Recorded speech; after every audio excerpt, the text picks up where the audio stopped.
I think using the way that we like allow our core value to start to speak to what we're committed to when it really gets tough. And like you said, like I just don't even feel like getting up and like being present with myself today. So like walk us through what that's like when we have to come back to this place where we understand like no feeling is final, but how do we talk through that when we just want to quit and run away? I really encourage, the clients and the athletes typically that I work with is to really, we just kind of talk about them and how do you talk to yourself first. So that self-talk is something that's really important. And, when you think about it, and I want everyone, the listening to think about this now, how many conversations do we have with ourselves every day compared to others? Sure. And when you have that self-talk, that's that voice in your head telling you one thing and then, no, I should do this. Or I want to do this, but I need to do this. Or I need to do this, but I want to do this. So that self-talk is really, I think, the first thing. And you have to, I say this a lot.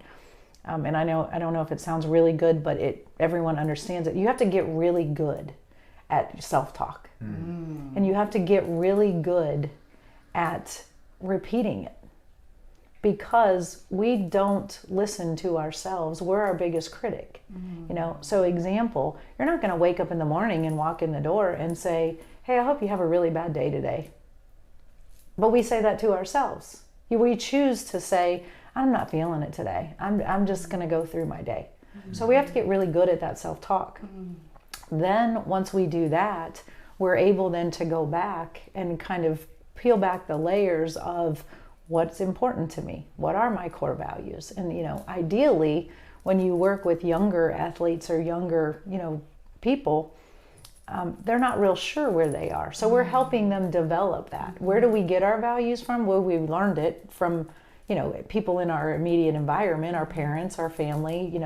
Then as you get older, you're exposed to more and more mentors and people around you, but the goal is, by the time we're adults, we should be able to answer the question, really, what's important to us. And, and so if you struggle with that, I think it goes back to really what's important.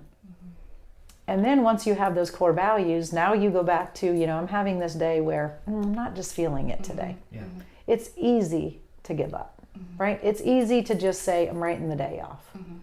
So that's where you develop tools and you develop actually skills, again, that we do what? We get really good at those skills where we learn, wait a minute, I'm going to press pause. I'm going to get my mind right because I have to make a decision. I want to make a decision with a clear mind.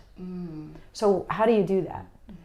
Some people, it's just silence, meditate for a minute. Some people, maybe you wrote your core values down and your goals down and you're like, let me review this real quick. Okay, I wrote these when I was feeling really good one day. That's motivation. And now I'm not feeling so good today. So let me read this. Well, this was important to me on that day. So let me recommit here. I love that so much. It's like, let me go back and recommit to her, who she was in that moment, and honor who she was in that moment and pull through for us.